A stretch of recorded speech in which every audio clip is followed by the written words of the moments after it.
Buenos días, buenas tardes, buenas noches.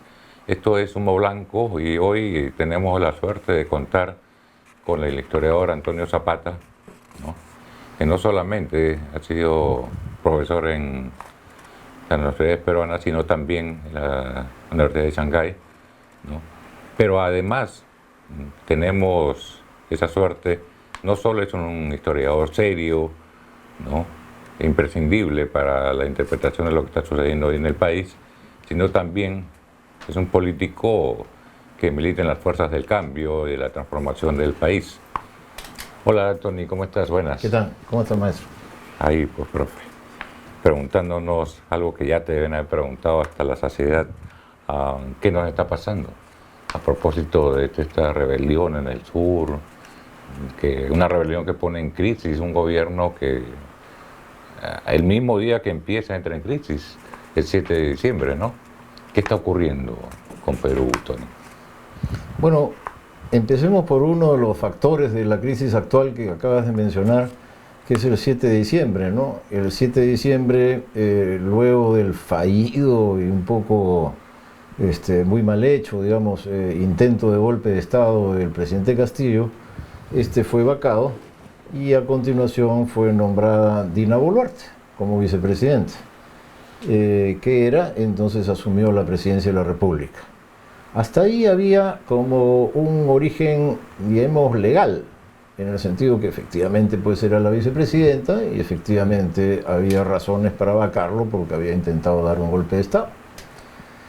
Sin embargo, en vez de asumirse como un gobierno de transición, que era lo que correspondía, y llamar elecciones en un determinado plazo, fruto de un acuerdo pues no con el Congreso, Dina Boluarte y el Congreso decidieron que iban a permanecer hasta el 2026 y que seguían normal como si no pasara nada en Perú.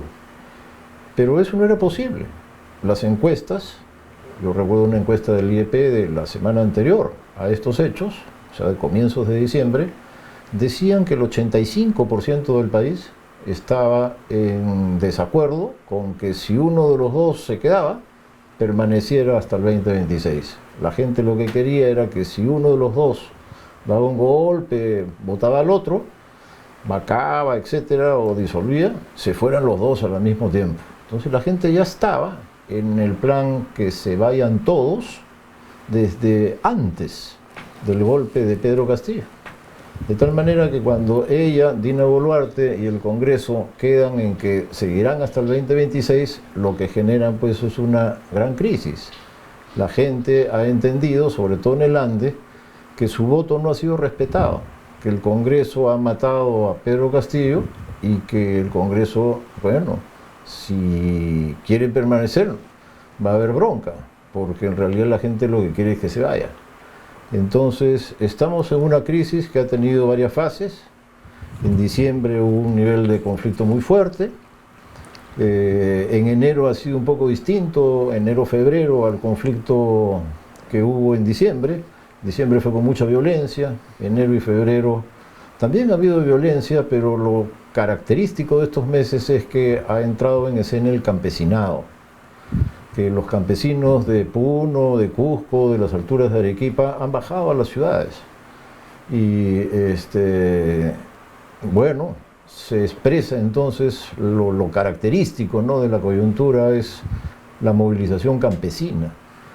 Y en este momento estamos como en una tercera fase ya de la lucha, pasados 90 días, y la lucha se va territorializando, ¿no?, en Puno, en algunos sitios.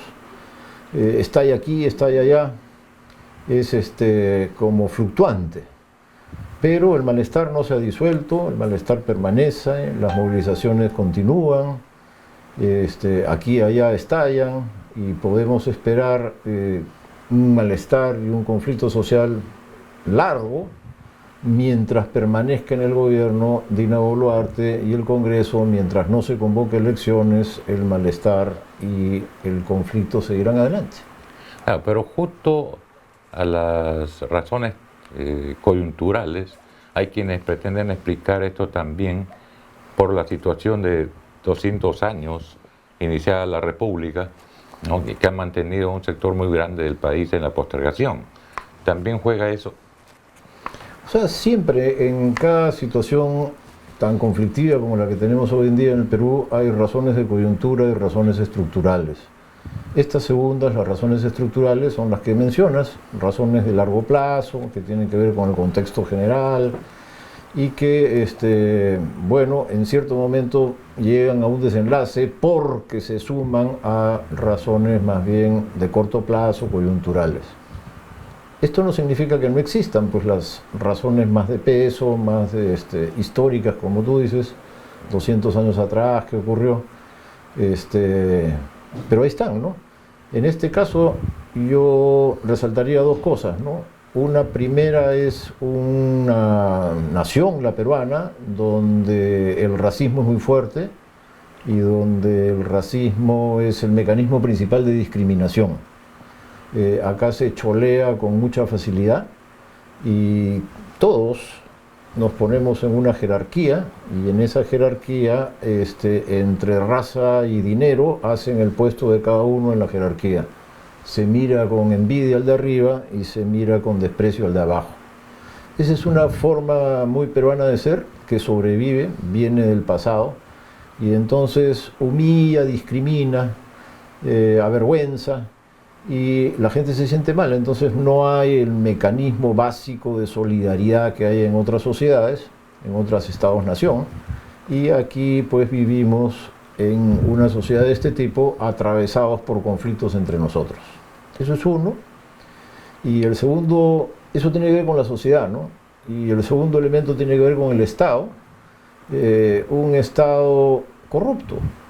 El que entra, entra a robar. El sentido común de los peruanos y peruanas dice eso, ¿no? Que el que entra, entra a robar, que todos roban y entonces el Estado no ha servido, pues. El Estado no ha servido para sus fines. Los fines del Estado son precisamente generar solidaridad, pues a través de captar impuestos, redistribuir los ingresos del país, hacer obra, promover, ¿no?, el progreso y el desarrollo de los más humildes, ofrecer oportunidades y de esa manera el Estado construye solidaridad. Aquí no, porque en vez de construir solidaridad, el Estado es un mecanismo para que quienes entran y se apoderan de los recursos y de los cargos, pues saquen provecho personal. Entonces, si tú sumas una sociedad marcada por el racismo y un Estado marcado por la corrupción, el resultado pues es el fracaso del Estado Nacional a 200 años de la independencia. ¿Y por qué, Tony, no se convierte esta lucha que tiene banderas nacionales, políticas, ¿no?, pero nacionales, en una lucha nacional, en un movimiento nacional? Y más bien se está constriñendo a la zona de Puno, Cusco, ¿no? Porque operan muchos factores. Mira, desde hace ya unos años, no solo en el Perú, en el mundo entero hay una ofensiva conservadora muy fuerte, que es una ofensiva cultural.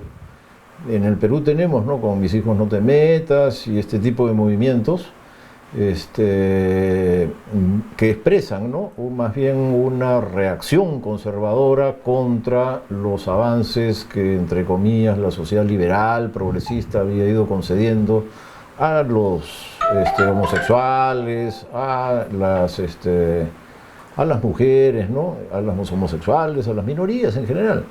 Entonces, esa reacción conservadora es muy fuerte. Y bueno, avance sostenido de ideas conservadoras que están planteando la batalla cultural en otros términos. No te olvides que aquí en Lima hemos tenido elecciones municipales hace poco, ha ganado López Aliaga, que expresa precisamente este tipo de reacción conservadora. Y segundo quedó Urresti, ¿no?, que entonces que es más o menos lo mismo, ¿no? Que claro, entonces son dos opciones en la derecha, ¿no?, la derecha religiosa, la derecha militar. Claro, pero eso viene luego de lo de Merino, por ejemplo, que tuvo una reacción en Lima muy fuerte, además en otros sectores del país, pero una reacción en Lima muy fuerte en pro de la democracia y contra sectores justamente de estas características, ¿no? Sí, o sea, lo que vivimos en el Perú es una batalla cultural e ideológica, ¿no? En que hay posiciones cada vez más polarizadas y cada vez más confrontadas. Este, pero no estamos en un momento de ofensiva de las fuerzas progresistas, ¿no? Sobre todo en Lima, donde el retroceso es muy marcado, ¿no? Desde el desafortunado municipio dirigido por Susana Villarán, la izquierda en Lima pues ha retrocedido significativamente, ¿no? Entonces, no es el caso en el sur. Si tú revisas las votaciones del sur, desde la caída de Fujimori para adelante, por lo menos, ¿no? Este siglo XXI, consistentemente el sur ha votado anti-establishment. Pero tuvo un periodo fujimorista el sur, ¿verdad? El sur fue muy fujimorista, claro. O sea, es un mito que el sur haya sido siempre progresista porque viene de los Andes y qué sé yo, y el mundo andino siempre es progresista. Eso no es verdad. Esto es uno de los mitos que ha sostenido la izquierda años, ¿no? Claro, pero ha votado por Fujimori el sur. Yo soy casado con ayacuchano y me acuerdo pues en Ayacucho hay un tremendo estatua de Fujimori, tremenda. Ya ves. Ya. Y luego antes, en la época que el APRA era de izquierda y revolucionaria, el sur estuvo con Sánchez Cerro. Y luego, a continuación, el sur fue belaundista. Entonces, ahora, como digo, ¿no? En el siglo XXI sus votaciones han sido consistentemente en favor de opciones más anti-establishment. No necesariamente de izquierda, aunque en general de izquierda, pero contestatarias. En general, claro, contestatarias en general, ¿no? Claro, sí. ¿No?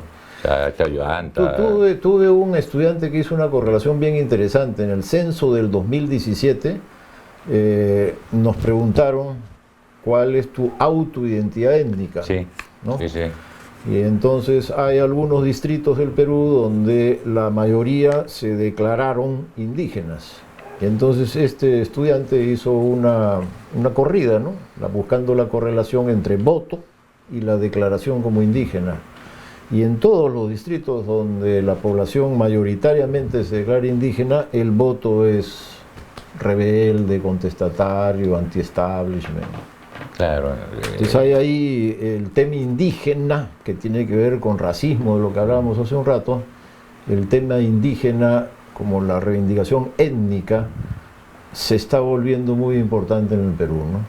Ahora, en las últimas semanas, a propósito de esta rebelión, se habla de las comunidades campesinas como sostén de la rebelión, pero siento como que se mira a las comunidades campesinas como si hubieran estado congeladas 200 años, ¿no? Y que todo su accionar es homogéneo y no hay cambios en los 200 años, se siguen moviendo igual. Y yo tengo la impresión que el neoliberalismo, como todo modelo, genera subjetividades también y en ese terreno produce cambios en las mentalidades de todo el mundo, incluido comunidades campesinas. Sí, claro, obviamente. Por otro lado, la comunidad en el Perú nunca ha sido comunista en el sentido que la tierra era de todos y la trabajaban entre todos, ¿no? La comunidad siempre fue al interior de la comunidad hay parcelas y las parcelas son de una familia. Entonces, en realidad la comunidad esconde una economía individual, parcelaria. De tal manera que es comunidad con propiedad privada, no con propiedad común. Y en época del liberalismo, toda forma de propiedad privada, incluso la parcelaria, la campesina, pues ha sido trastocada, ¿no? Se ha puesto en valor o ha fracasado, pero de alguna manera se ha movido, ¿no? Entonces lo que tú estás diciendo, ¿no? El ciclo neoliberal, la extensión del comercio, de las redes comerciales, la integración al mercado, ha significado grandes cambios en todas las comunidades, de tal modo que la estratificación al interior de la comunidad no tiene que haber comuneros con más recursos que otros. Pasando a otro tema, mira, ligado totalmente a lo que venimos conversando, ¿es posible que este enorme movimiento, digo enorme por las consecuencias que está teniendo, tenga representación política? No lo vemos ahora, ¿no?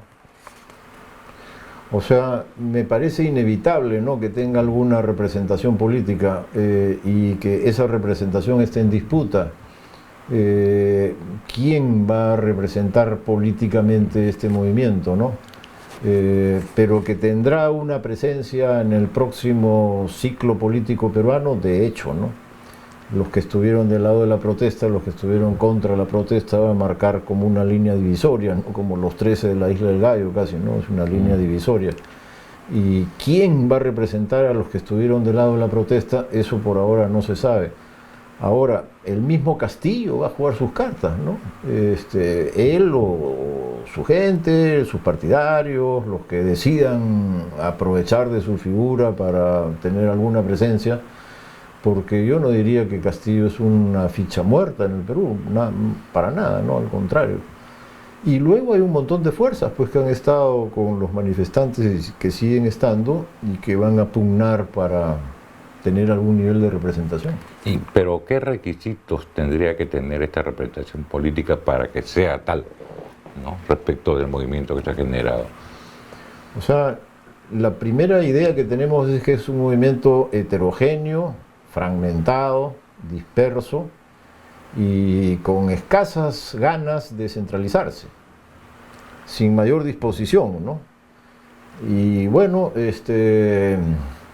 estas características del movimiento social peruano empiezan a ser generales, porque si tú ves cómo fue el movimiento social en Francia, cuando los chalecos amarillos, cómo fue el movimiento social en Chile, cuando las luchas por la Constitución y los estudiantes, etcétera, empiezas a ver los movimientos sociales en el mundo, te empiezas a dar cuenta que ya no hay como antes centralización.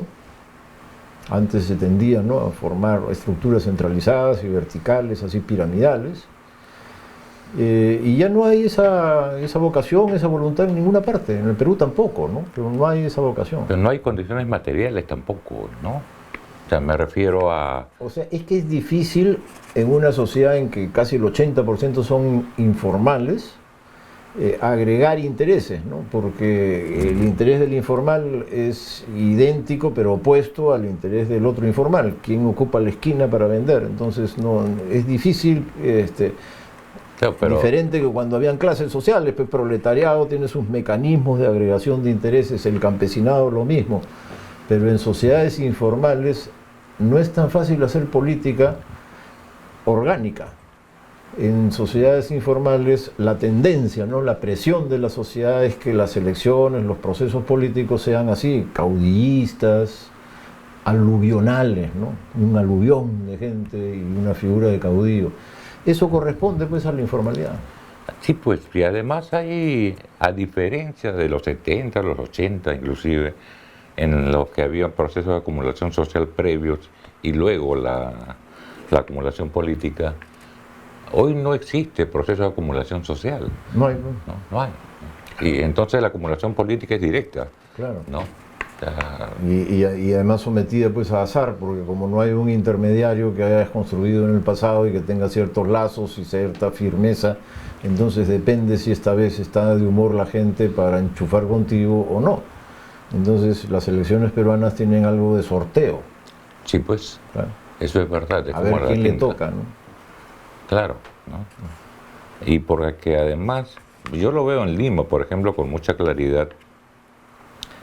La gente trabaja 12, 14 horas, usa 4 horas más para su transporte, ¿no? Vive en colmenas, estos edificios multifamiliares, gigantescos, que solo son dormitorios, ¿no? Pero, ¿qué tiempo tiene la gente para hacer política? No sí, tiene, ¿no?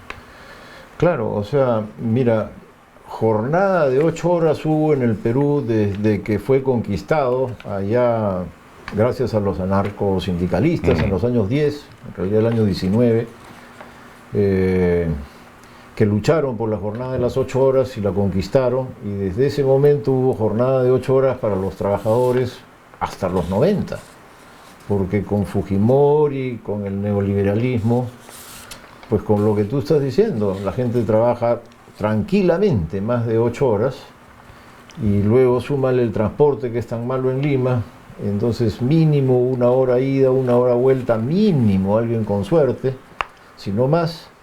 Entonces la jornada laboral, incluyendo el transporte, pues más de mediodía, ¿no?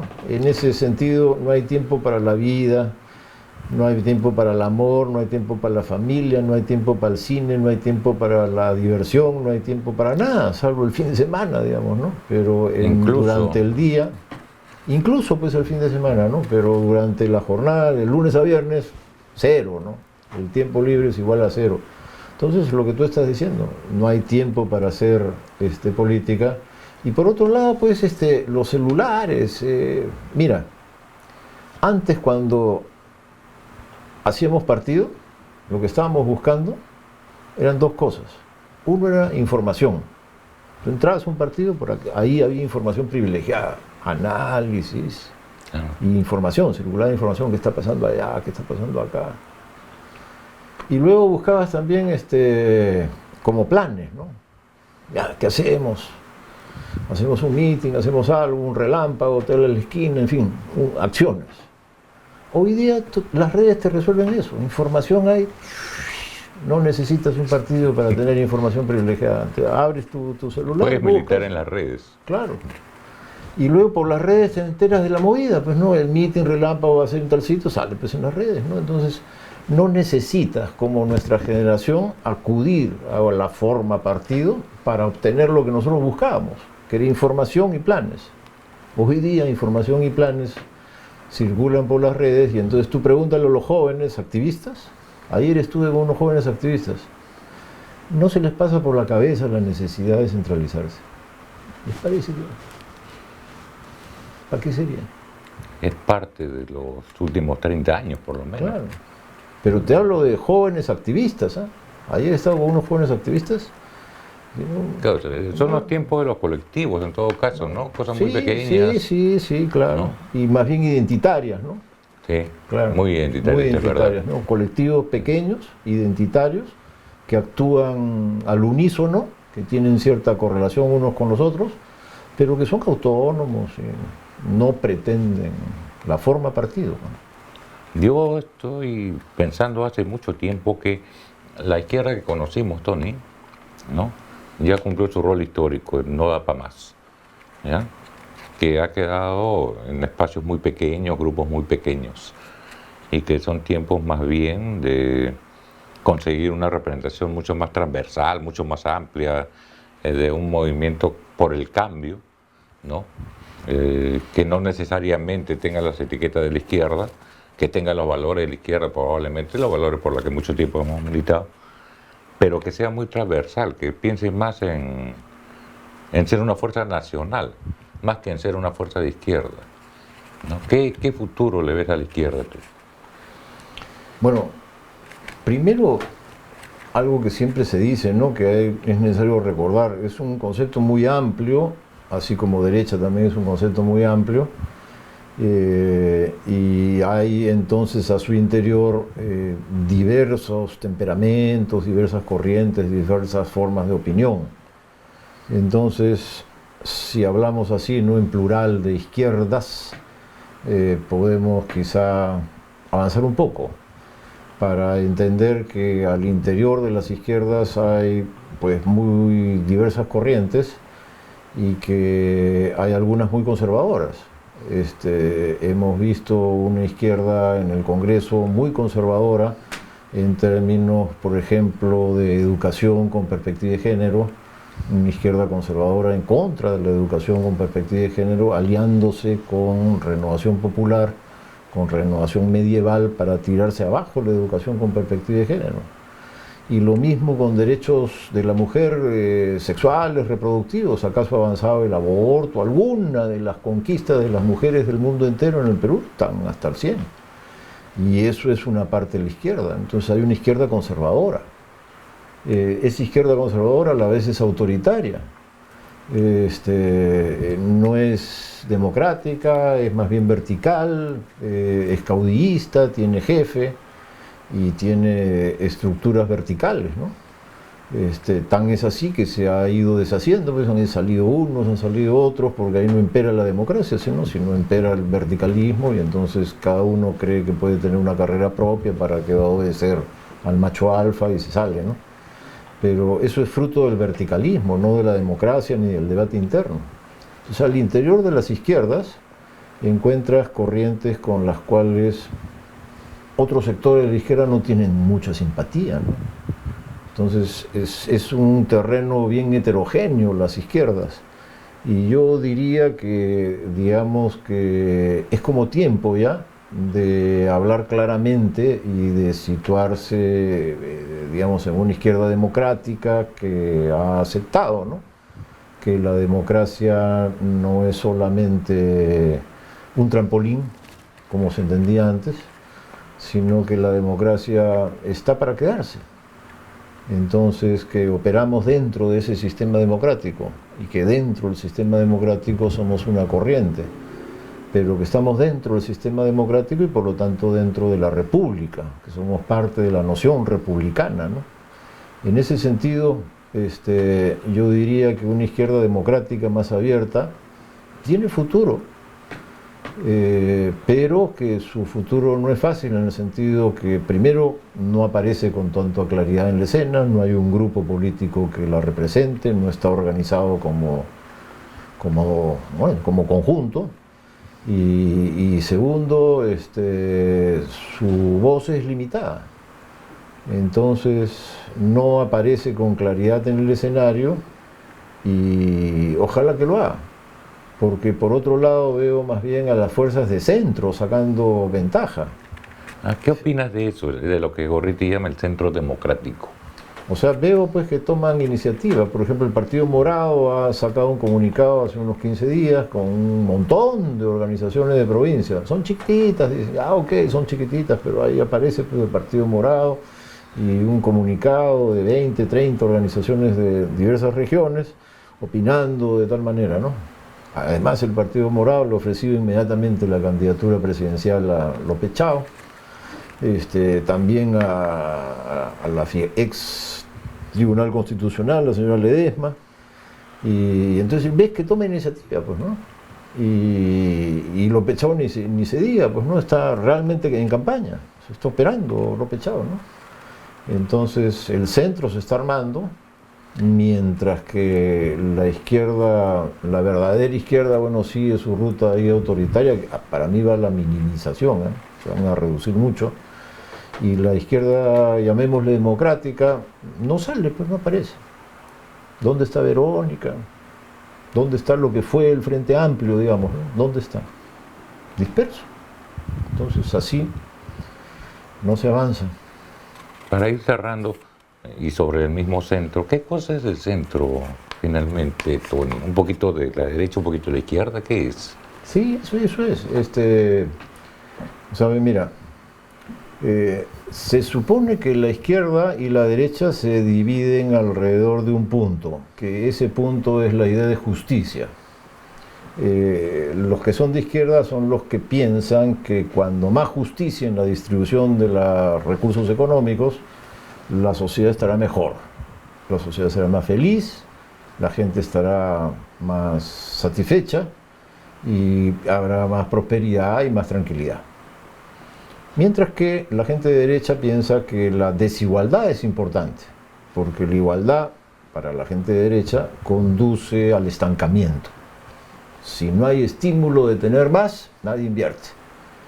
Si tú repartes igualdad como quiere la izquierda, para alguien de derecha, lo que viene es la pobreza. Izquierda igual pobreza. Entonces, quieres riqueza, tienes que aceptar la desigualdad. Ya.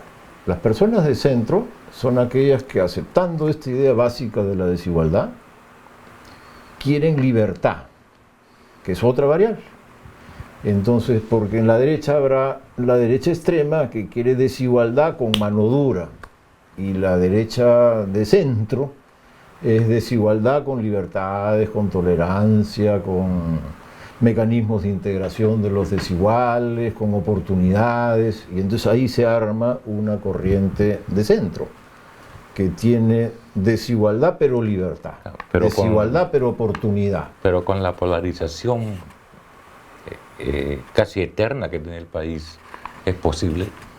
Sí es posible, porque la polarización acaba hartando. O sea, hay bastante gente que prefería que no hubiera tanta polarización. Entonces, por ahí si tienen un buen candidato, porque en el Perú, hablábamos hace un rato, al no haber partidos, al no haber mecanismos de agregación de intereses políticos, todo es pues el candidato, la candidata.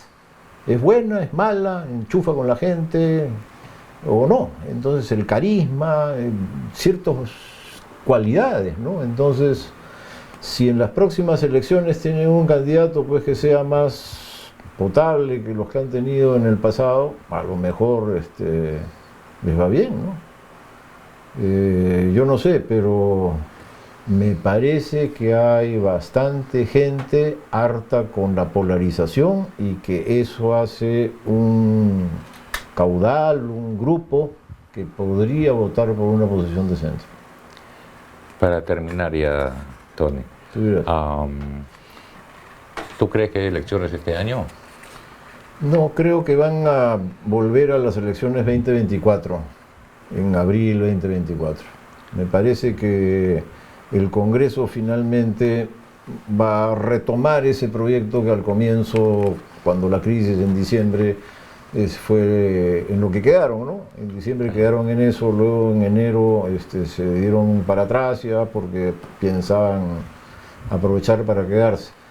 Pero en los últimos días ha habido, me he fijado, ¿no? No sé, tú también debes haberte dado cuenta que el Departamento de Estado en Washington opinó que deberían haber elecciones en el Perú, y entonces un gobierno como el de Dina Boluarte no creo que tenga la fuerza para oponerse a esta sugerencia. Sí, además Otárola ya dijo ya que a diferencia de México, esta es la opinión de un país amigo. ¿No? Claro, entonces el país entero no está pidiendo que se vaya. Has visto las últimas encuestas, ¿no? 80% de desaprobación, el Congreso todavía más, ¿no? El Congreso por 90% de desaprobación. No, el Congreso está arriba del 95% Ya, de bueno, aprobación. entonces, claro, casi en el nivel de error, ¿no? El margen de error, sí. Claro, cerca a cero, ¿no? Sí. Pero bueno, un gobierno y un Congreso en esa situación de aislamiento con respecto a su propio país no creo que pueda oponerse a lo que quiere Washington. Entonces, Washington más la rebelión en el Perú harán que el 2024 haya elecciones, ¿no? 2023 es difícil, ya estamos avanzado marzo, entonces va pasando el tiempo. Súmale las contradicciones que uno empieza a ver en el propio gobierno. Y además quieren cambiar al presidente del jurado, al de la OMPE. Sí. Es un lío, pues no, porque ¿cómo van a cambiar en la víspera de elecciones al presidente de OMPE? ¿Quién conduciría a la OMPE? No, pero además a sugerencia del Tribunal Constitucional. Sí, a sugerencia del Tribunal Es impresionante. Bueno, Tony, te agradezco mucho tu presencia. Al contrario, nos has ayudado mucho a entender la cosa. Muy amable de tu parte. Hasta aquí llegamos con esta edición de Humo Blanco. Gracias por tu participación. Muy amables.